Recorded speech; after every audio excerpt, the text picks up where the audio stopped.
Per començar a treballar, em retiro tots els anells i braçalets, ja que s'ha demostrat que la pell per sota de les joies està més colonitzada de gèrmens i en fomenta la seva supervivència.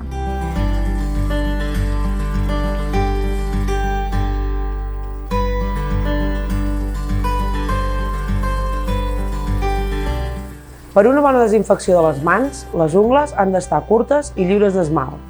Portar unes ungles llargues i amb esmalt atrau els gèrmens i contribueix a la transmissió d'agents patògens. L'OMS ho desaconsella enèrgicament.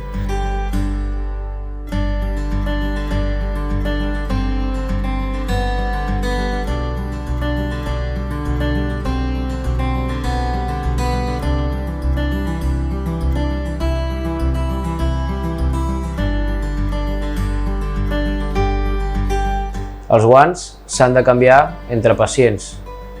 No s'han de desinfectar, el que hem de fer és desinfectar-nos les mans, ja que circular amb els guants bruts pot transmetre gèrmens.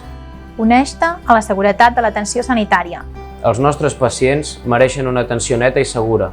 Renta't les mans.